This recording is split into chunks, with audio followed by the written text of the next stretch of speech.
Hello, everybody. Welcome back to Sports Betting Truth, and we are back on the censorship hellhole website known as Reddit to discuss user You Should Fade Me's post saying, I bought NCAA tourney picks so you don't have to. A warning to everybody about beat in the book. So this user apparently bought picks from a tout to basically expose that the tout is a long-term loser. So let's read his posts. I'm not going to read the whole thing, but apparently he says that this tout group Beat in the Book is a tout that claims that they're doing very amazing on their Twitter feed. But he says behind the scenes, obviously they're not winning. He says him and BTB Jesse provide no transparency on their outcomes and they delete their Telegram posts on a daily basis. They claim it's to remove clutter even though they send out new links every 2 to 3 days. Of course, that's one of the... That's something touts do, is they make sure they have no paper trail showing that they are long-term losers. That's what touts do. Some background. Beat in the Bookie claims to be the best handicapper in the world. Don't they all? Don't they all? He offered free plays beginning in January, and he had a truly remarkable run. I decided to do some research, and there wasn't much info outside of some other posts where he yells at a dude for posting his MLB picks ahead of time. Good. That's if I was like a billionaire or something, I would buy touts picks and give them all out, and just say, hey, here's what the touts picks are selling. Like, they'd probably sue me and stuff, but I was like, bring it on, man. But anyway, good for people who buy tout picks just to give them all out, so other people don't. What do they call them? The hero we don't deserve or whatever. So anyway, going back to the post, I decided to try out his NCAA tournament package. I stopped following him a while ago, but decided it was worth to track his progress, and let me tell you guys, between him and BTB Jesse, they've been ice cold. I want this transparency to remain so others can make an informed decision. So on to the results.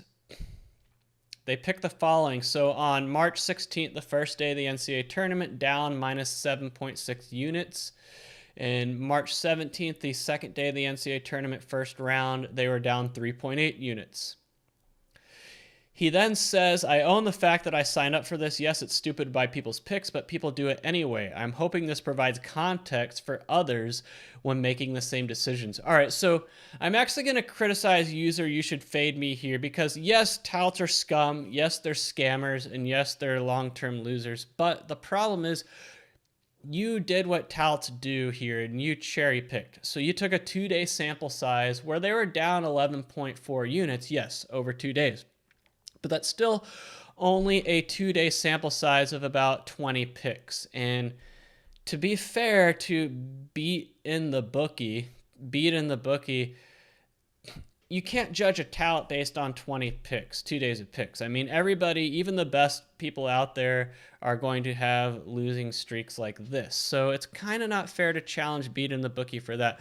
So the real way to expose Beat in the Bookie is to look at what they were saying on March 18th.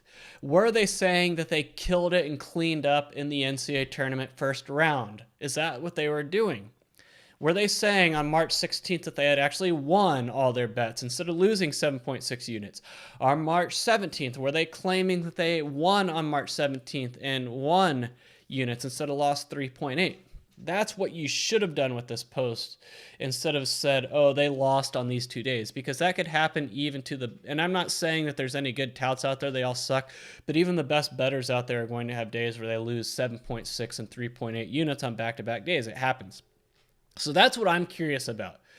Beat in the Bookie, were they doing that? Were they claiming that they are winners when they are actually losers?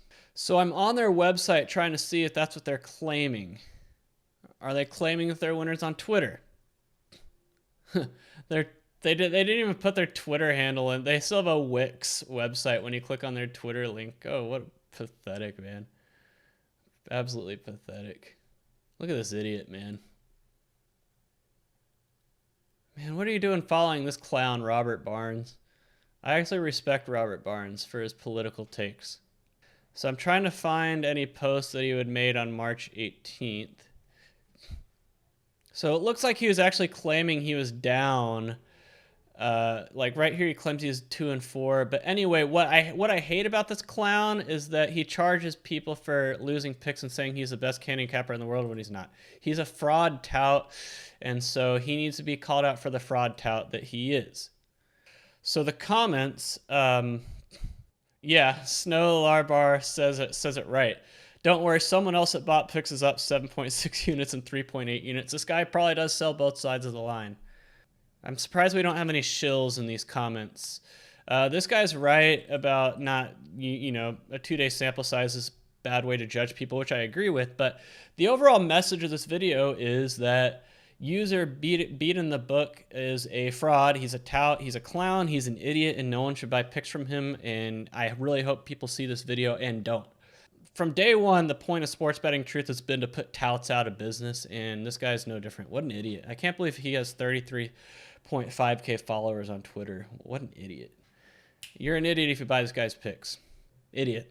Anyway, that wraps it up for this video of Sports Betting Truth. Lesson learned. Guys, can you guys hear that jet out there? I live pretty close to the Air Force Base. But anyway, you guys have been watching Sports Betting Truth. I will see you guys later. Grift-free sports betting discussion.